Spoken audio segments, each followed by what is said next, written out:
সবুজে ঘেরা ছোট্ট একটি গ্রামের নাম ছিল শান্তিপুর। সেই গ্রামের এক সাধারণ পরিবারের মেয়ে ছিল মেঘলা। তার বড় বড় স্বপ্ন ছিল। সে ছোটবেলা থেকেই পড়াশোনা করতে ভালোবাসত এবং একদিন বড় শিক্ষক হওয়ার স্বপ্ন দেখত। মেঘলার বাবা ছিলেন একজন কৃষক। সারাদিন মাঠে কাজ করেও খুব বেশি টাকা রোজগার করতে পারতেন না। মা বাড়ির কাজ সামলাতেন। সংসারে অভাব থাকলেও মেঘলার বাবা মা সবসময় তাকে পড়াশোনা করতে উৎসাহ দিতেন। প্রতিদিন সকালে মেঘলা স্কুলে যেত। স্কুলে যাওয়ার আগে সে মাকে কাজে সাহায্য করত। তারপর পুরনো ব্যাগ কাঁধে নিয়ে হেঁটে স্কুলে যেত। গ্রামের অন্য অনেক মেয়ে মাঝপথেই পড়াশোনা ছেড়ে দিলেও মেঘলা কখনো হাল ছাড়েনি। একদিন স্কুলে শিক্ষক সবাইকে জিজ্ঞেস করলেন, তোমরা বড় হয়ে কি হতে চাও? কেউ ডাক্তার, কেউ পুলিশ হওয়ার কথা বলল। মেঘলা উঠে দাঁড়িয়ে বলল, আমি শিক্ষক হতে চাই। আমি গ্রামের সব গরিব শিশুদের পড়াতে চাই। তার কথা শুনে শিক্ষক খুব খুশি হলেন। তিনি বললেন, স্বপ্ন বড় হলে পথ তৈরি হয়। সেই দিন থেকে মেঘলা আরও মন দিয়ে পড়াশোনা শুরু করল। রাতে বিদ্যুৎ না থাকলে কুপির আলোয় পড়ত। অনেক সময় ক্লান্ত লাগলেও সে নিজের স্বপ্নের কথা মনে করত।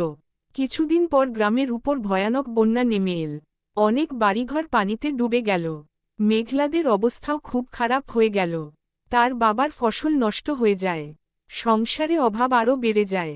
একদিন বাবা দুঃখ করে বললেন, মেঘলা, হয়তো তোমার পড়াশোনা বন্ধ করতে হবে।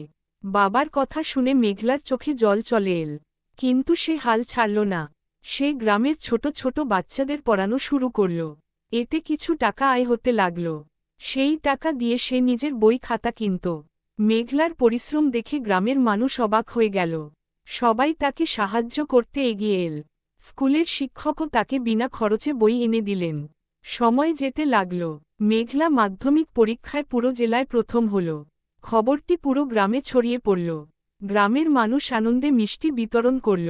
তার বাবা মায়ের চোখে আনন্দের জল চলে এল। এরপর শহরের একটি কলেজে ভর্তি হওয়ার সুযোগ পেল মেঘলা। কিন্তু শহরে পড়াশোনা করা সহজ ছিল না। নতুন পরিবেশ, নতুন মানুষ, সবকিছুই তার কাছে অচেনা লাগত। তবুও সে সাহস হারাল না। কলেজে পড়ার পাশাপাশি সে টিউশনি করত। নিজের খরচ নিজেই চালাত। রাতে অনেক দেরি পর্যন্ত পড়াশোনা করত। তার একটাই লক্ষ্য ছিল, নিজের স্বপ্ন পূরণ করা। কয়েক বছর পর মেঘলা শিক্ষকতার চাকরি পেল। চাকরির প্রথম দিন সে নিজের গ্রামের স্কুলেই যোগ দিল। সেই স্কুল যেখানে সে একদিন কুপির আলোয় পড়ে বড় হওয়ার স্বপ্ন দেখেছিল।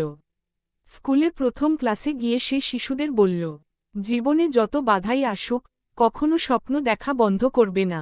তার কথা শুনে সব ছাত্রছাত্রী হাততালি দিল। মেঘলা শুধু একজন শিক্ষকই হল না, সে গ্রামের অনেক মেয়ের অনুপ্রেরণাও হয়ে উঠল। যারা একসময় ভাবত মেয়েরা বড় কিছু করতে পারে না, তারাও এখন নতুন স্বপ্ন দেখতে শুরু করল। একদিন সন্ধ্যায় মেঘলা স্কুলের মাঠে দাঁড়িয়ে আকাশের দিকে তাকিয়েছিল। তার মনে পড়ল ছোটবেলার সেই কষ্টের দিনগুলোর কথা। সে মনে মনে বলল, কষ্ট মানুষকে দুর্বল নয়, শক্তিশালী করে। তার বাবা পাশে এসে হাসিমুখে বললেন, আজ তোমাকে দেখে খুব গর্ব হয় মা। মেঘলার চোখ ভিজে উঠল আনন্দে। সে বুঝতে পারল, সত্যিকারের পরিশ্রম আর ইচ্ছাশক্তি থাকলে কোনো স্বপ্নই অসম্ভব নয়। সেই ছোট্ট গ্রামের মেয়েটি একদিন সবার জীবনে আলো ছড়িয়ে দিল। আর তার গল্প গ্রামের প্রতিটি শিশুকে নতুন করে স্বপ্ন দেখতে শেখাল।